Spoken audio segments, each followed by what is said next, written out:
आजचे प्रमुख उपस्थिती ज्यांची आहे ते अशोक खांडेजी, ज्ञानेश पेंढारकरजी, संकर्षण कराडेजी, प्रवीण तरडेजी, स्पृहा जोशीजी, अरविंद जगतापजी, सुरेश साखळकरजी, सुवर्ण काळेजी, सुरेश धोत्रेजी, रती देशमुखजी, संदीप देशमुखजी, संदीप जगदाळेजी, सोमनाथ तर्टेजी, कमलेश विंचेजी, अर्थव कुलकर्णीजी, श्रुती भोसलेजी, दिनेश साबळेजी, विनायक परदेशीजी, प्रांजल जाधव आणि ज्यांनी आपल्याला खऱ्या अर्थाने या कार्यक्रमाच्या करता अखिल भारतीय मराठी नाट्य परिषद पिंपरी चिंचवड शाखा याकरता बोलवलं ते आपल्या सगळ्यांचे सहकारी भाऊसाहेब भोईर, सर्व माझ्या पिंपरी चिंचवड परिसरातील जमलेले प्रतिष्ठित नागरिक, पत्रकार मित्र, बंधू भगिनींनो आणि माझ्या तरुण मित्रांनो, शाखा कार्यकारिणीचे सर्व सन्माननीय सदस्य आणि सभासद, खरं तर मला बरेच दिवसापूर्वी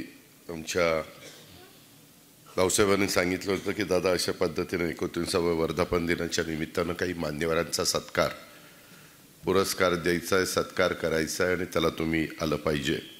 मी नेहमीच सांगत असतो, कारण दुपारी पण आपला एक कार्यक्रम झाला, त्या कार्यक्रमामुळं थोडासा सगळी पुन्हा मांडणी करण्याच्या करता वेळ गेला, तर जेव्हा आपलाही कार्यक्रम लाभला त्याबद्दल मी सुरुवातीलाच दिलगिरी व्यक्त करतो.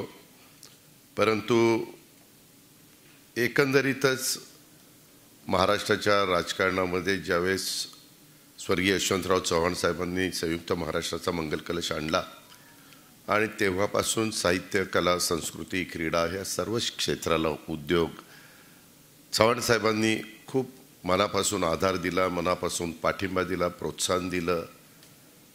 त्याच्याकरता त्यांचा मान सन्मान कसा राहील हे मनापासून त्यांनी त्या ठिकाणी सांभाळलं आणि ते पुढं सातत्याने वेगवेगळ्या मान्यवरांनी ते पुढे टिकवण्याचा पण प्रयत्न केला. काही जण खूप आपल्यामध्ये मिक्स होऊन हे सगळी कामं करण्याचा प्रयत्न करतात आणि सातत्याने तुमच्याशी हितगुज देखील साधण्याचा प्रयत्न करत असतात. आज जर आपण बघितलं तर इथं सत्कार करत असताना ज्येष्ठ शास्त्रीय गायक सुरेश साखळकर आणि ज्येष्ठ कलाकार पद्मश्री गिरीशजी प्रभुणे यांना देखील त्यांच्या अमृत महोत्सवाच्या निमित्तानं सन्मानित करण्यात आलं. काही कारणाने गिरीशजी प्रभुणे येऊ शकले नाही, त्यांना दवाखान्यात ॲडमिट करावं लागलेलं आहे, त्यांची तब्येत थोडीशी नरम असल्यामुळं. परंतु सुरेशरावांचा सत्कार आपण सगळ्यांनी केला. त्यातच सुवर्ण काळे असतील, रती देशमुख असतील, संदीप उर्फ जमाड देशमुख, संदीप उर्फ बबलू जगदाळे, सोमनाथ तर्टे यांना देखील विशेष पुरस्कारांनी आपण सन्मानित केलं. आणि जी मध्ये आपली 2024ची राज्य नाट्य स्पर्धा झाली त्याच्यामधले विजेते मनोहर जुवाटकर, कमलेश बिचे, विनायक परदेशी, अर्थव कुलकर्णी, श्रुती भोसले, दिनेश साबळे यांना पण गौरवण्यात आलं. आणि हे सर्व गौरवमूर्तींचं मी मनापासून अभिनंदन करतो, मनापासून कौतुक करतो. कारण ही रंगभूमी खऱ्या अर्थाने लोकांच्यापर्यंत पोचवण्याचं काम, आपली कला सादर करण्याचं काम, तुमच्या अंगामध्ये जे गुण आहेत ते दाखवण्याचं काम हे तुम्ही सगळेजण मान्यवर करत असतात. आणि त्याला आम्ही राज्यकर्ते जे काही आम्हाला मदत करता येईल त्या पद्धतीनं मदत आम्ही करत असतो.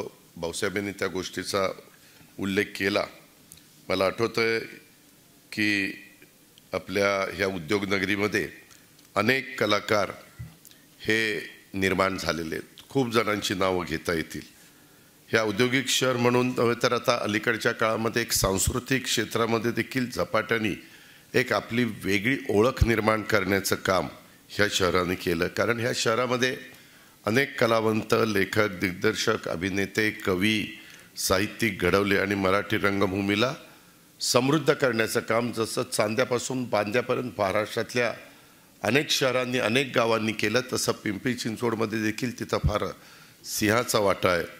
आणि ह्या पिंपरी चिंचवड कामगार वसाहतीमधले रंगलेली नाट्य संस्कृती, प्रयोगशील रंगभूमी, झळकलेले नवीन प्रयोग, सामाजिक प्रश्नावर भाष्य करणारी नाटकं आणि विशेषतः हास्य विनोदातून विचार मांडण्याचे कार्यक्रम या सर्वांचा सुंदर संगम अशा प्रकारचा आपल्याला पाहायला मिळाला.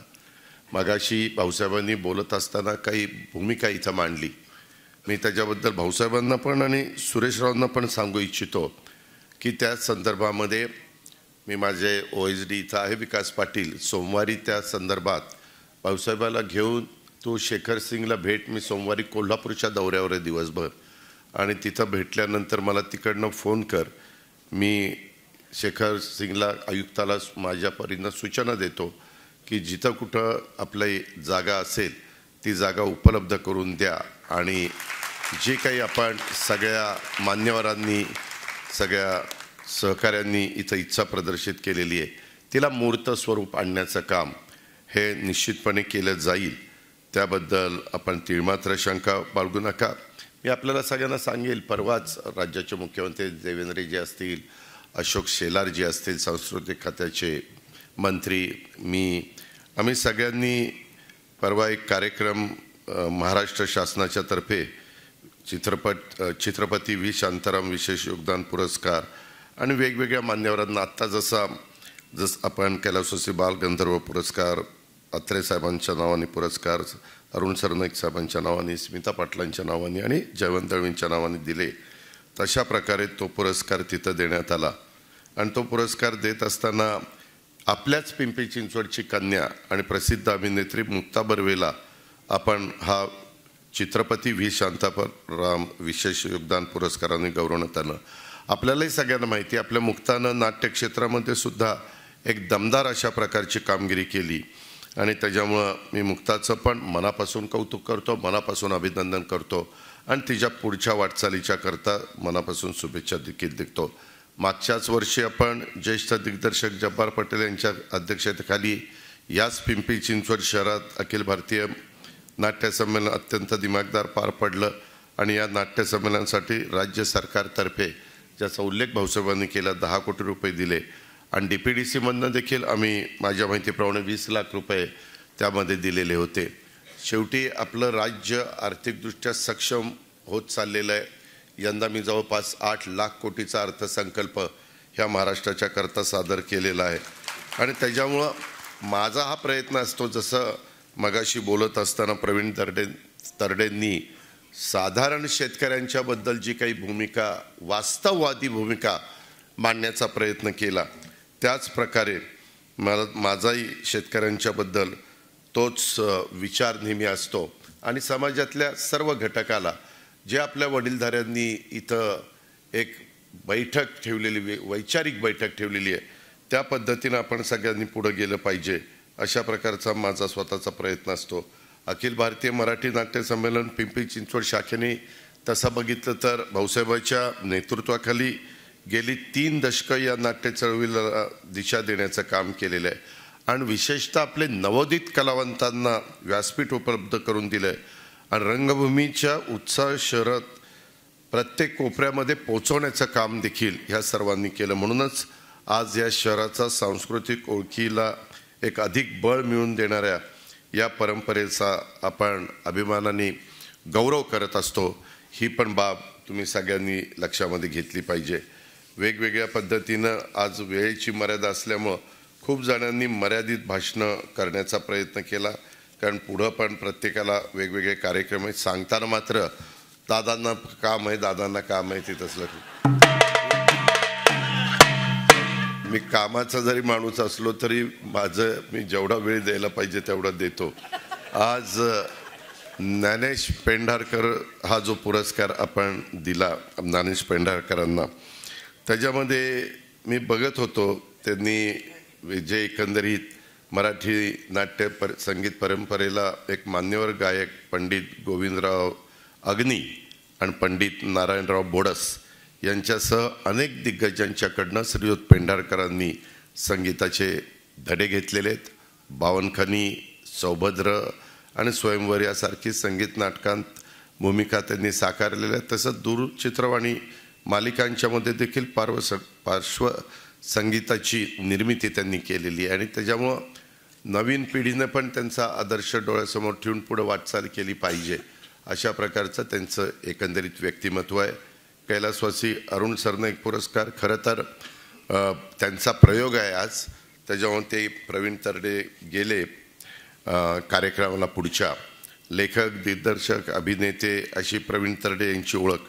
आणि त्यांनी मगाशी उल्लेख केला मुळशी पॅटर्न या चित्रपटाच्या माध्यमातून त्यांनी आमच्या मुळशीची वस्तुस्थिती महाराष्ट्राच्या समोर नव्हे तर देशाच्या समोर नव्हे तर जगाच्या समोर मांडण्याचं काम केलं. रेगे, कन्यादान, कुंकू यांच्यासारख्या लोकप्रिय मालिकांसाठी देखील त्यांनी लेखन केलेलं आपण सगळ्यांनी पाहिलं आहे. कोकणस्थ, सरसेनापती हंबीरराव या चित्रपटाचे दिग्दर्शन त्यांनी केलं. आणि शेती विकायची नसते किंवा राखाची असते ह्या पद्धतीने त्यांनी जी काही भूमिका मांडली असं ठासून सांगणारे प्रवीण तरडे हा आमच्या मुळशीचं एक रांगडं व्यक्तिमत्व आहे आणि हाडाचा शेतकरीसुद्धा आहे. हे आपण त्यांच्या बोलण्यातनं, त्यांच्या वागण्यातनं, त्यांच्या कृतीतनं आपण सगळेजण अनुभवत असतो, आपण सगळेजण पाहत असतो. आणि आपले प्राचार्य अत्रे कैलासवासी ह्यांच्या नावाने पुरस्कार अभिनेता, लेखक, कवी आणि सूत्रसंचालक असणारा संकर्षण कराडे हा माझा या पिढीतला एक कलाकार. आपण सगळेजण त्याला पाहतो. त्यांनी पण ते मराठवाड्याचा उल्लेख केला, सासूरवाडीचा उल्लेख केला, बरंच काही बोलून गेला. आणि म्हटलं जातं जगात जर्मनी, भारतात परभणी, हे त्यांचं अगदी टिपिकल वाक्य. त्या परभणीवाल्यांना काय असो किंवा नसो मात्र एवढं वाक्य चालणं त्यांना जमतं. नाही, खोटं नाही सांगत, कारण मी तिथं खूप वेळेला काम केलेलं आहे. त्यालाही माहिती आहे की तिथली काय परिस्थिती आहे. आणि त्याला मी जास्त का लक्षात ठेवलेलं आहे. त्याने मग अशी सांगितलं असं झालं तसं झालं, ह्याच्यातलं 50% तर त्याने खोटंच सांगितलेलं आहे. त्याच्या तोंडावर सांगतो, कारण तुम्हाला माहिती आहे मी किती खरं बोलतो ते. आणि निवडणुकीच्या वेळी त्यांना आम्हा राजकारण्यांवर एक केलेली कविता खूप गाजली. मात्र त्यांनी त्या कवितेमध्ये म्हटलेलं होतं, पवार तोंडात सोन्याचा चमचा घेऊन जन्माला आले. मी संकर्षणला सांगू इच्छितो की नाही एकंदरीत त्याच्यात कोण म्हणलं होतं त्याच्या संदर्भात तू जसं सांगितलं ना मगाशी, मी न म्हणलेलं तू किती सांगितलं. माझं कामाची पद्धत असते, मी कोणाच्या वाटेला जात नाही, पण कुणी माझ्या वाटेला गेलं तर मी त्याला सोडत पण नाही. आणि हे उभा महाराष्ट्र ओळखतो, मुख्य सगळे ओळखतात. परंतु आता मी तुझ्या नावावर खपवत होते. त्याच्यामध्ये बाबा रे, मी स्वतः गाईचं शेण काढलंय, धारा काढलेल्या आहेत. त्याच्यामध्ये शेतात मी आजही राबतो. उद्या मी गणेशोत्सवाला जाणार आहे बारामतीला, परंतु दुपारी 1 तासभर वेळ काढून माझ्या शेतात मी जाणारच आहे. जसं आमच्या प्रवीणला म्हणजे तरडेला जसं शेती खूप करायला आवडते, आम्ही अचानक राजकारणामध्ये आलो आहे. मला वाटलंही नव्हतं. मला सगळे म्हणायचे तू इतका स्पष्ट बोलणार आहे, काम होत असेल तर हो, नाही तर नाही. म्हणले तू राजकारणात चालणारच नाही, तुझं न चालणार ना नाही, तू अजिबात पुढं जाणार नाही. पण त्यांना काय माहिती होतं जनतेला हेच आवडतं आणि त्याच्यावर नाणं पुढं जाईल म्हणून. परंतु ह्या पद्धतीनं ते झालं. आणि आम्ही अनेक प्रकारच्या पोल्ट्रीत म्हणजे तुझ्या मराठवाड्यातली तुझी जी काही तिकडची बहीण मी पत्नी म्हणून केली, ती पण माझ्याबरोबर अंडी गोळा करायची, मी पण अंडी गोळा करायची पोल्ट्रीमध्ये. म्हणजे ह्याच्यातल्या भाऊसाहेबाला जुनं आठवत असेल की भाऊसाहेब तेव्हाचं लहान होता, सोपानराव भाऊसाहेबांचे वडील, ते सुरुवातीच्या काळामध्ये हे सगळं बघायचे.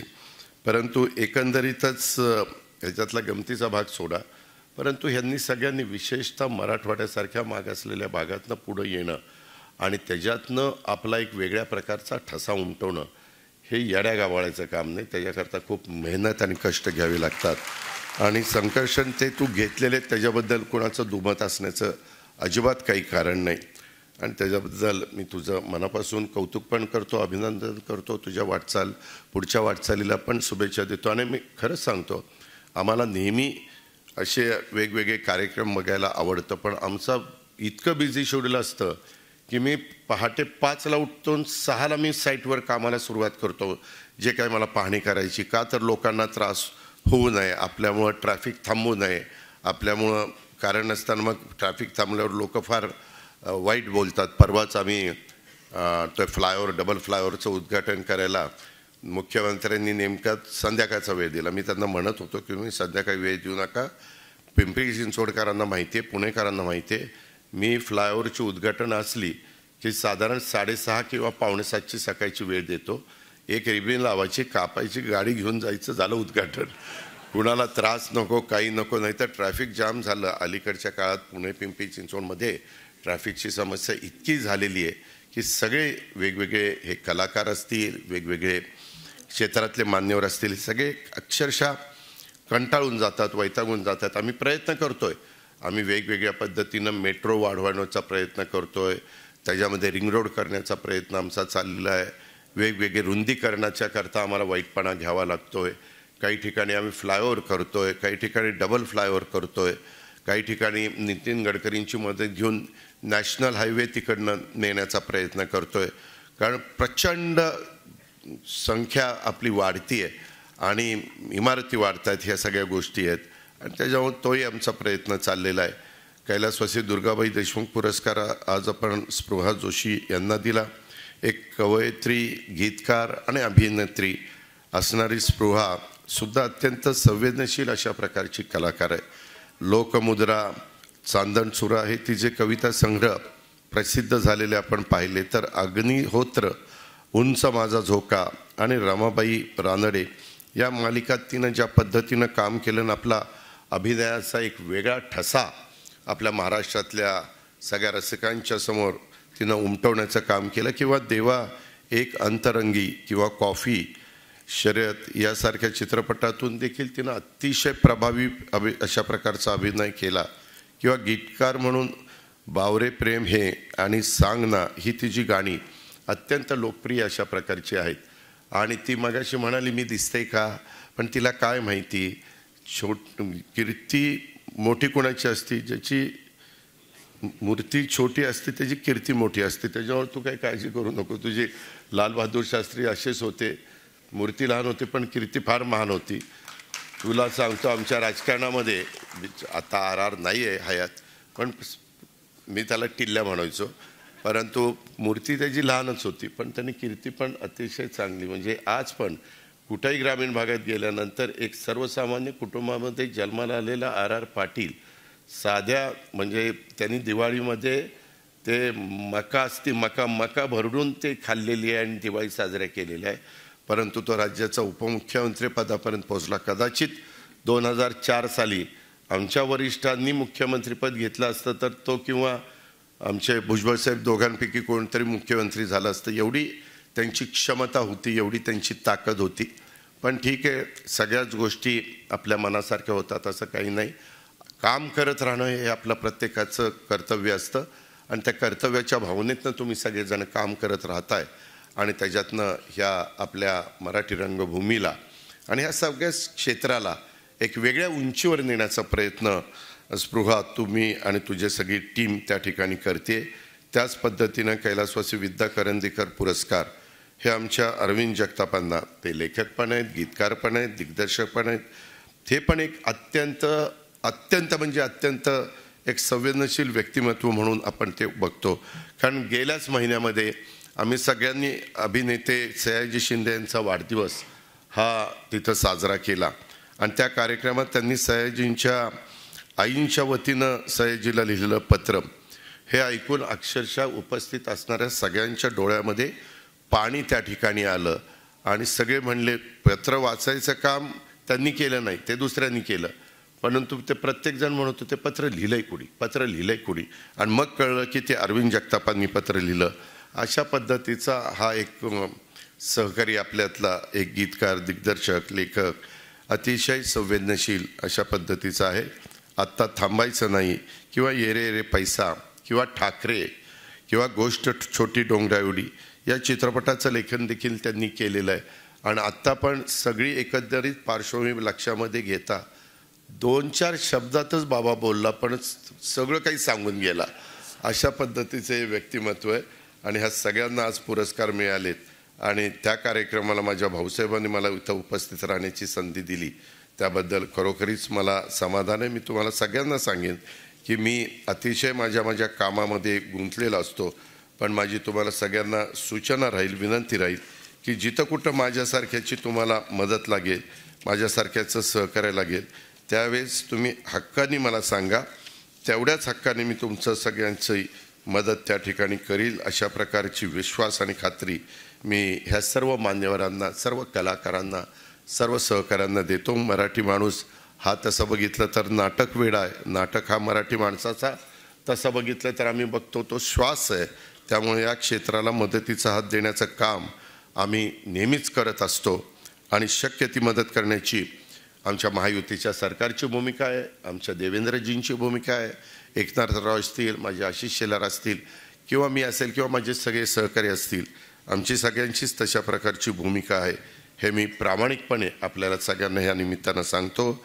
अखिल भारतीय मराठी नाट्य परिषदेच्या माझ्या पिंपरी चिंचवड शाखेच्या वर्धापन दिनाच्या निमित्तानं मी पुन्हा एकदा भाऊसाहेबांचं, त्याच्या सर्व टीमचं, पदाधिकाऱ्यांचं, सदस्य, नाट्य निर्माते, दिग्दर्शक, कलाकार आणि बॅकस्टेज कलाकार, आपण बॅकस्टेज कलाकारांचा फार कमी उल्लेख करत असतो, पण त्यांची पण फार महत्त्वाची भूमिका ह्या सगळ्या बाबतीमध्ये असते. त्या बॅकस्टेज कलाकारांना देखील आणि नाट्यरसिकांना पण मी मनापासून त्या ठिकाणी शुभेच्छा देतो आणि या ठिकाणी थांबतो.